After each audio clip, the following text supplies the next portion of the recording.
ఇక బులెటిన్లో డీటెయిల్స్ చూస్తే పేదవాడికి పట్టెడన్నం పెట్టాలన్న ఎన్టీఆర్ స్ఫూర్తితో ముందుకు వెళ్తున్నామని మాజీ మంత్రులు ఆలపాటి రాజా నక్కా ఆనందబాబు అన్నారు. గత చంద్రబాబు నాయుడు ప్రభుత్వంలో అన్న క్యాంటీన్ ఏర్పాటు చేసి పేదవారికి ₹5 భోజనాన్ని పంపిణీ చేశారన్నారు. జగన్ ప్రభుత్వం అధికారంలోకి రాగానే కక్షపూరితంగా వ్యవహరించి అన్న క్యాంటీన్లు ఎత్తివేయడం జరిగిందని ఆగ్రహం వ్యక్తం చేశారు. పేదవాడికి పట్టెడన్నం పెట్టలేని ప్రభుత్వాలు ఎందుకని ప్రశ్నించారు. టీడీపీ ఆధ్వర్యంలో దాతల సహాయంతో అన్న క్యాంటీన్లు ఏర్పాటు చేయడం జరుగుతుందని తెలిపారు. రాబోయే రోజుల్లో ఎక్కడ పేదవాడు ఆకలి అంటే అక్కడ అన్న క్యాంటీన్లు పెడతామని స్పష్టం చేశారు. ఇప్పటికైనా జగన్ ప్రభుత్వం బుద్ధి తెచ్చుకొని పేదవాడి కృషికి పాటుపడితే మంచిదని హితవు పలికారు.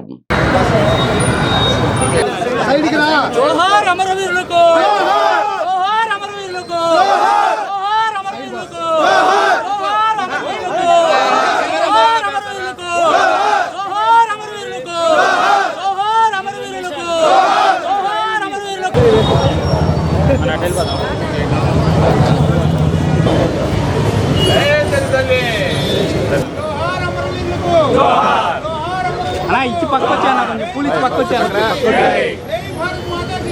జోహార్ అమర వీరులకు, జోహార్ అమర వీరులకు, జోహార్ అమర వీరులకు, జోహార్ అమర వీరులకు. వెనక సెల్ పట్టుకుని వెనకరా వెనకరా. జోహార్ అమర వీరులకు, జోహార్ అమర వీరులకు.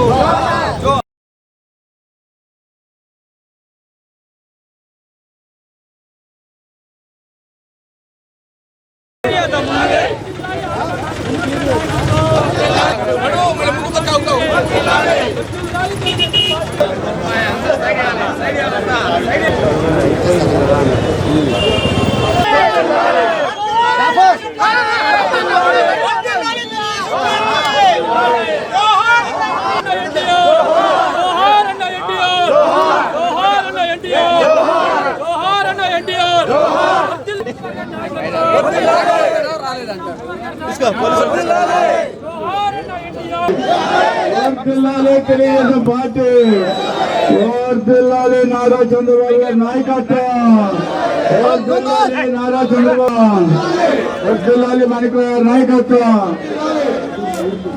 జరగండి, చివరికి వెళ్ళిపోతారు. జరగండి, మీరు మనోళ్ళు ఆడావిడి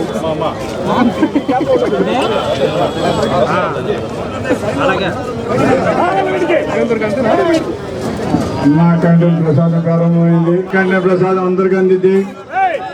ఇది నిత్యం ఇక్కడ క్వాలిటీ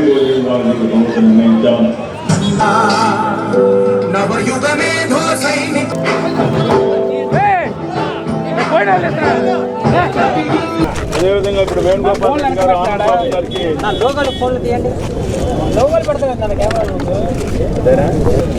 చెరుకులపూడి సుబ్బారావు గారు, నాగేశ్వరరావు గారు, బాబు గారు. యాక్చువల్గా ఇది కృష్ణా జిల్లా అయినా కూడా ఆగస్టు 12వ తేదీన స్వాతంత్ర ఉద్యమంలో అసూలు బాసినటువంటి వీరులు, తెనాలిలో ఉన్నటువంటి స్వాతంత్రోద్యమ వీరులు స్మృత్యర్థం నిర్మించినటువంటి రణరంగ స్థలంలో చౌక్లో వారికి నివాళులు అర్పించుకొని ఈ అన్న క్యాంటీన్ని ఈరోజు రాజేంద్ర ప్రసాద్ గారి సారథ్యంలో ప్రారంభోత్సవం చేసుకుంటా ఉన్నాం. ఈ సంవత్సరం అంతా కూడా అన్న నందమూరి తారక రామారావు గారు, తెలుగుదేశం పార్టీ వ్యవస్థాపకులు తారక రామారావు గారి 100వ జయంత్యోత్సవాలు కూడా ఘనంగా నిర్వహించుకుంటా ఉన్నాం. అన్న క్యాంటీన్ని మనం ప్రారంభోత్సవం చేసుకోవటం. గతంలో చంద్రబాబు నాయుడు గారు ఏర్పాటు చేసినటువంటి వ్యవస్థ అన్న క్యాంటీన్లనే. అన్న క్యాంటీన్లు మరి ఈ ప్రభుత్వ అధికారంలోకి వచ్చినాక ఏ విధంగా ధ్వంసం చేశారో మనం చూసాం. పూర్తిగా నిర్వీర్యం చేసి ఆ పథకాన్ని ఎత్తేశారు. ఈ తెనాలి పట్టణం కానీ ఇతర పట్టణాల్లో కానీ ఆ చుట్టుపక్కల ఉన్నటువంటి ప్రాంతాల్లో ప్రతిరోజు రోజువారీ కూలి చేసుకునేటటువంటి పేదవాళ్ళు, ఆ పట్టణంలోకి పనుల నిమిత్తం వచ్చేటటువంటి పేదవాళ్ళు, వాళ్ళందరూ కూడా మరి ఉదయం టిఫిన్ కానీ, మధ్యాహ్న భోజనం కానీ, సాయంత్రం భోజనం కానీ ఆ రోజున చంద్రబాబు నాయుడు గారి నేతృత్వంలో అన్న క్యాంటీన్ల ద్వారా మనం అందించాం. ఈ రోజున ఆ వ్యవస్థ అంతా కూడా కుప్పగూలిపోయింది. పూర్తిగా మనం ఏర్పాటు చేసిన క్యాంటీన్లు కూడా ధ్వంసం చేసినటువంటి పరిస్థితి. తెనాలి పట్టణంలో ముఖ్యంగా ఈ పక్కనే మీకు కనపడతా ఉంటుంది అన్న క్యాంటీన్ ఏ విధంగా